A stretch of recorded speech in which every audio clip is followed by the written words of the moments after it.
The number of adults in the UK who are experiencing some level of depression has doubled. Let's begin with our top story coming in from the United Kingdom, as depression rate in the UK has now doubled. Ben in particular felt he had to live his life at 1,000,000 miles an hour so that he didn't have to stop and let those demons come into his head. This is Chris Brown. 2 months ago, his son Ben took his own life. He was 22, studying engineering, and months away from starting with the army. Lockdown made things difficult for Ben, but his dad says it was only one of many factors which influenced his feelings before his death.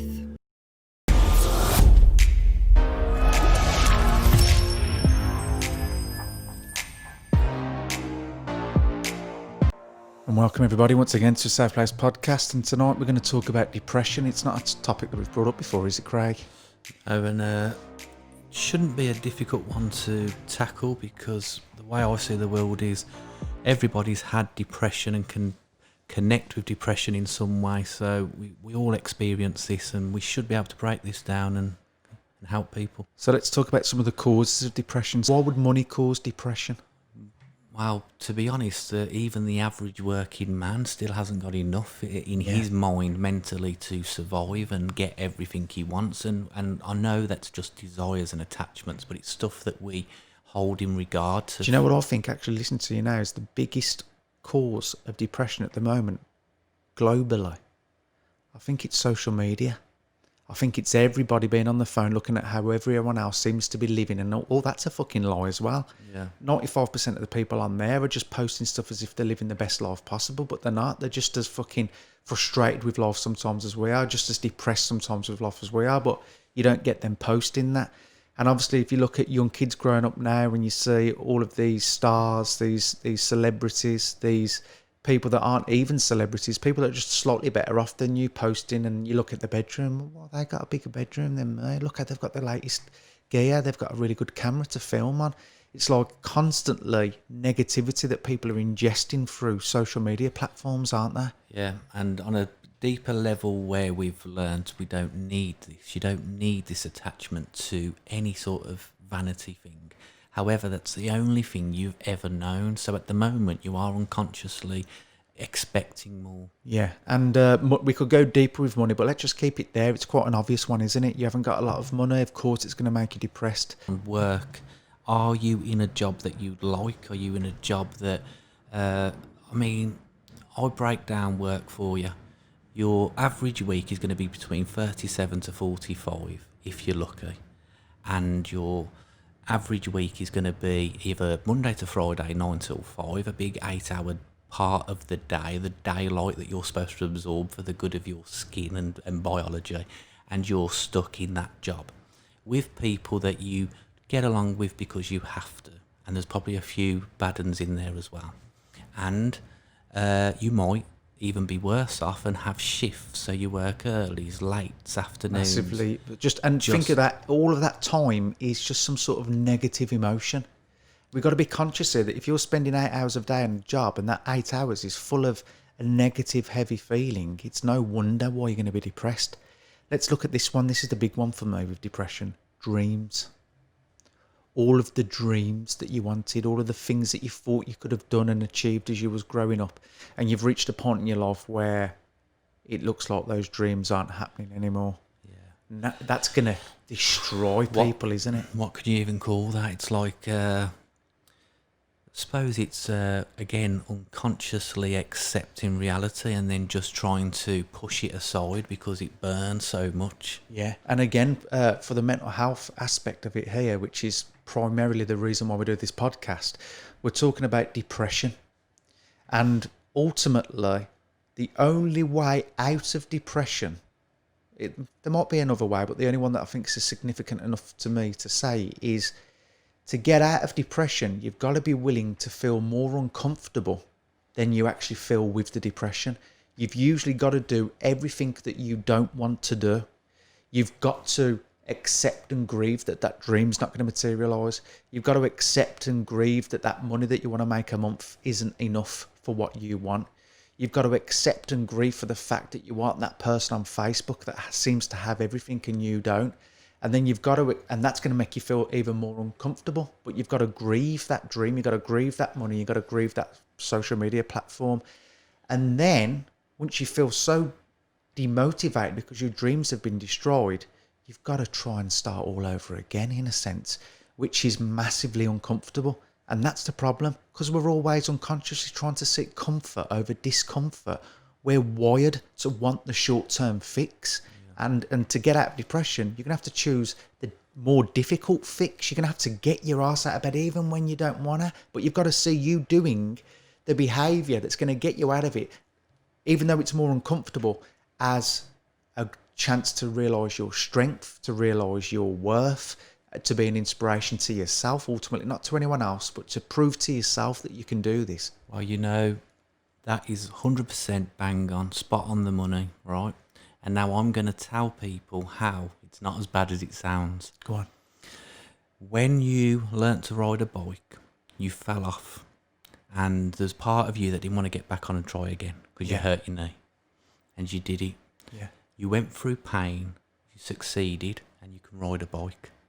Now, everything you have ever done, the first time you ever looked at letters and numbers and thought that you could never learn and read a book. So the bike thing is an analogy I use as well, and it's also flawed at the same time. The reason being is, when you're a kid and you're learning to ride that bike and you're falling off, the reason why it's easy to get back on it is because you know that the end achievement of that is the dream of feeling free.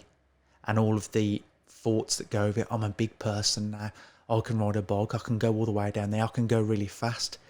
The person with depression, if they're not earning the money that they want, if they've not got the life they want, if they're grieving over a relationship, the end goal isn't as rewarding or as like a piece of bait on a fishing line to get them to keep getting on that bike or to keep going through the pain. Hold on a minute, I've got no options. I've still got to go into that job.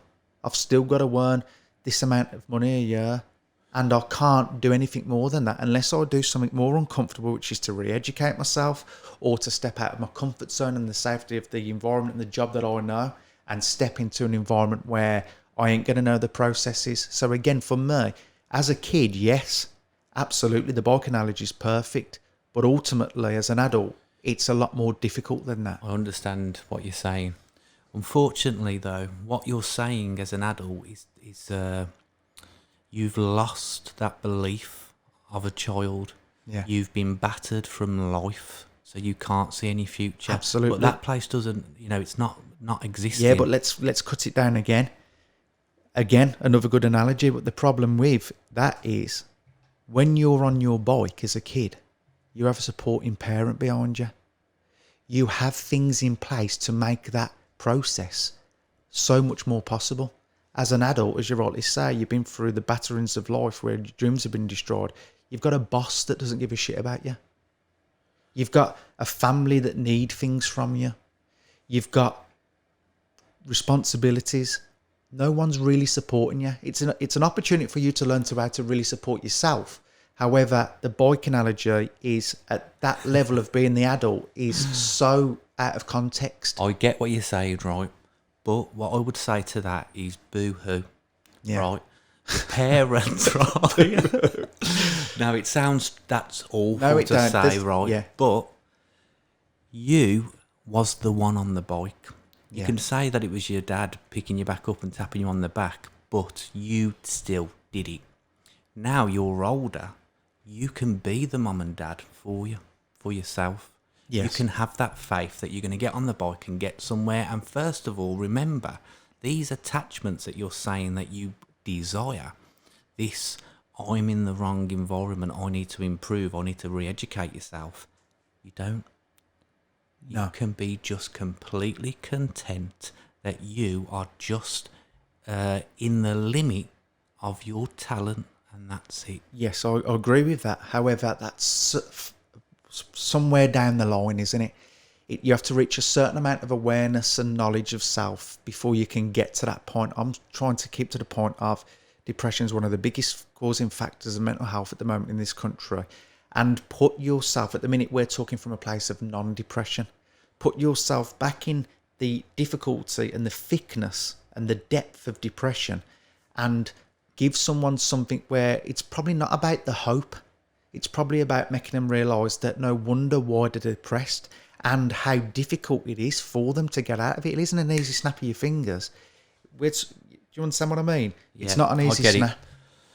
So I understand what you're saying. I have to go a long way back because I don't like that place anymore. No, I understand. And it paralyses you. And the first I thing... like it when you're paralysed. The first thing... How could that be? That sounded so wrong. Go on. Your first instinct for... Well, when you're paralysed, you don't move, do you? But my first instinct now... It's a good way of describing depression, though. Yeah, is... It's my... What someone else would observe me. I step outside of myself and look back at myself, and I don't like that. Now, that causes a depression in itself, doesn't it? To not like what you have become. Yes, but let's flip depression into something where we can give someone a little bit of hope, right? I've heard an old saying that these emotions in the body are like indicators or messages from the body, and if you're intuitive enough and you invest enough time into those feelings, you can begin to start to resolve them. So, for instance, you describe depression as paralysis. Feels like you've got nothing in you to get up and do anything. There's no meaning, there's no purpose anymore, and therefore I'm paralysed. Now, why would that emotion lead to you feeling like you don't want to get up or do anything? I would say that it's a message, or your body's taking over, so you've got nothing to do but to completely reevaluate your whole life. The old coping mechanisms for dealing with difficulty, for dealing with negative emotions, aren't working anymore. If your way of dealing with negative emotions was to drink, was to watch television, was to be addicted to something out there to try and take away these negative feelings, your depression now has paralysed you because it wants you to reevaluate and re-strategise your life. And my argument with the average depressed person is you don't do that. No. You drink more, you smoke more. Absolutely, You yeah. say, I've got depression from the doctor, that's why I'm not going to work. Yes. And what I'm saying is there's a place where you have to sort of pick yourself up and see that you have become that illness. It's not a separate thing. No. And again, for a lot of people that are struggling in the thickness of depression now, who haven't got any sort of knowledge of what's going on, because it is a difficult time. I feel awful and I've got nothing in me to do anything. If they've not got the education behind them or the awareness to get out of that, it's going to be even more difficult. So as we're saying now that you're getting this message from the body, it's literally paralysing you to reevaluate your life. Start looking for different things that you've not done before. Go on YouTube, type in how to work for depression. What does depression mean? And probably what you'll most identify and understand from the best people that talk about depression on the internet is it's an opportunity. It's an opportunity to change something that hasn't been working. It's a time for you to turn the television off, feel the discomfort, educate yourself, and hopefully you can carve out a different path that's going to lead you to feeling happier in your life. If that's going to be money changes, different jobs, difficulty with changes of careers, changing a relationship, cutting off social media. Ultimately, it's going to be more uncomfortable at first to abandon those things from your life. Oh, do you know why I think that people do not do this, or they can't do this? Why? I don't think it's just the depression. It's this, what we was talking about, this unconscious behaviour. I think the human being grows up and has this ego for a long, long time and thinks they know everything. I've got depression, I've had it for 20 years. Have you ever Googled what depression actually is? Have you watched all those videos on YouTube? No, I and just the go great to the doctors? doctors. I just go to the I'm on doctors. antidepressants. Yeah. It's helped me. Oh, right, so you're not going to have any more time off work? Oh, no, I'm always having time off work. Oh, you're not going to have bad relationships? Oh, no, I'm always in a bad relationship with people, yeah.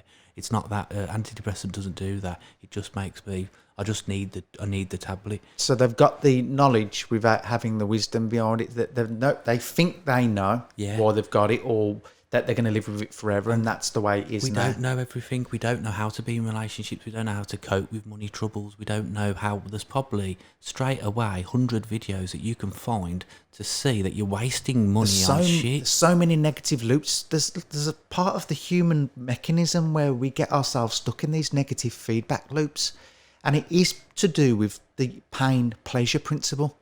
Always unconsciously moving away from discomfort to comfort. I've got money worries. I'm not earning enough money. What do you want to do with that negative feeling? Well, the only thing I know what to do is spend money, make myself feel better. Yeah. So they spend money, and then they get themselves even to more debt, more negativity. The only thing they want to do is feel better. So the only thing they do is act out that behaviour that makes them feel better. Negative feedback loop. Yeah. Are you in a negative feedback loop? Are you stuck in one without even realising it? The only way to break a negative feedback loop in money terms is you're going to have to abstain from spending money. You're going to have to choose to feel more uncomfortable for a bit. Yeah. But that's the beautiful difference between pleasure and priority. Pleasure is the short-term fix that you get, and it's a pleasurable feeling. Priority is doing something that you don't want to do, i.e., I don't want to not spend money when I feel this depressed because I've not got enough things. Yeah. You've got to choose to feel worse, but the outcome, once that becomes a new behaviour, and you've got more money in your bank and you feel more comfortable and secure, the outcome and the pleasure of that priority is far more than the short-term pleasure. Does that make sense? Yeah, I like that one. And remember the power of your thoughts. Remember that the thoughts become your feelings. So in this time, from the state where you're all right and you're surviving, and then something triggers your depression, remember every thought that you have is completely unconscious, in a state of you're not realising the damage that it could do in the future. Yeah. So realise that your thoughts have power over your actions. Yes, and just the thoughts that do, though, are the ones that we believe in. And this is where it gets more trickier, isn't it? So we can write down 6 positive thoughts, but I'll only believe in none of them. So I could write down, I'm finding it difficult in my job. I don't like it anymore, right? And I can find down, well, I'm going to go in today and I'm going to do things and I'm going to speak to people. I'm going to encourage myself. But because you don't believe that that's going to make you any happier, you're not going to believe in that thought. So what we've got to try and do is change the fundamental beliefs that we have. Yeah. What do you believe in? Because I guarantee you, if you're trying to think positively and you don't believe in anything positive, you're not going to feel the energy to move with that belief. Yeah. So what we've got to do is question our beliefs. Why do I believe in this? Yeah. Question how many times you've had beliefs in your life and they've changed. Since you was a young kid, you believed in Father Christmas. You moved on to believing in certain things like, I don't know, social issues like equality, feminism, Black Lives Matter movement. And then it could even be a couple of days later and then some of those beliefs have changed. So your beliefs, you can hold your beliefs in your hand as good as you can hold water in your hand. They're going to fall through your fingertips. So question your shit beliefs about yourself, because they're just bullshit. The only reason why they feel real is because you believe in them. As soon as you start to lose your faith in beliefs and you see how stupid they are, how they destroy you and how they weigh you down and make you more depressed, let them go. Let those beliefs go. Yeah, well, I have this thought process, and it was actually because of the lad that you had on with PTSD, and he made me think of this. Yeah. He made me think that... Steve Nichols. Basically, the mental health is almost always there. He's a dragon in a wardrobe, just waiting to come out, just waiting to be enticed by a bad dialogue in a dialogue, or an external event that's happened, a bit of bad news, or even being tired or something biological. And he'll come out and seep out and seep out, and then you say, I'm depressed, I'm paralysed. What you haven't realised is that dragon's been seeping out for a week and you did fuck all about it. Yeah. And then I realised, oh wait, there's a step before that, when I start to get a rash on my arm, or I start to feel tired. Right, am I drinking water? Am I going for walks? Am I trying to keep the dragon at bay? You can keep going further down the line and realise, shit, it's always there, waiting 1 thought away. If I'm not on the metal, if I don't wake up on the metal, I am going to lose the war with my mind. Yes, a great point, yeah. And looking at depression as well, I mean, we've spoke about how difficult anxiety is, and as a result of you once being scared of something outside that could happen, you now become afraid of the feeling of anxiety. So now you're anxious about feeling anxious. Depression is you are now depressed about being depressed, right? Which is fascinating, isn't it? I am now depressed because I feel and I am depressed of being depressed. Now, the thing is on this podcast, and we're going to keep talking about this because all of these mental health conditions that you guys have been told that you've got, we don't believe there's anything wrong with you. If you haven't got what you want in your life and you're grieving over dreams that didn't become true, or you can't purchase the things that you want that you thought would make you happy, of course you're going to be depressed. How is that a mental health issue? Yeah. That's just perfectly normal. I want to say this analogy, and it sounds so awful, but I think it's so true. The reason why we're saying this and seem so harsh, as if we've got no sort of heart for mental health in a way, because we're so brutally honest. When someone has cancer, they have a growth inside them that's fucking them up and they need to get it out. When you have ADHD, PTSD, bipolar, you've got a brain exactly the same as everybody else. There's just certain things that aren't working correctly, which you can manufacture. Well, I get that. I don't think that's fundamental. I think you make good points. Ultimately, you've not got a growth going on inside you, and it's been proven through neuroplasticity that we can rewire our brain. We can make new fucking neuro connections and synapses inside the mind and create different ways of thinking and feeling. And as a result of that, different behaviours are going to occur. And as we're behaving differently, more doors open up that we didn't even realise doors existed there before. That's the power of it. But there is a factor to people that can suffer with some of these issues that aren't due to circumstance. We have to leave a door open for that. We can't close that door. That in some cases, some people have been born, and I don't know if the evidence suggests it perfectly yet, but there's arguments out there with certain brains that don't fire the same way ours do. And as a result of that, those connections or those lack of connections can lead to a state of discomfort, i.e. depression or anxiety. But 90% of what you say is everyone can do something about this mental health condition that they've got, because it's not mental health. If you're anxious about something, it means you're scared. Yeah. That's not mental health. If you're depressed about something, it means because you've got to reevaluate and change something in your life. So what we're trying to say is you have bipolar. You are hyper and you have low moods, and this is frequent throughout your life. What we're saying is that is life. It's okay. Yes, it's okay to be high and to be low. If that's not life, I don't know what fucking life is. No, it is. And we've got to expect that. All right. So it's been I've enjoyed that podcast of you, Craig. Yep.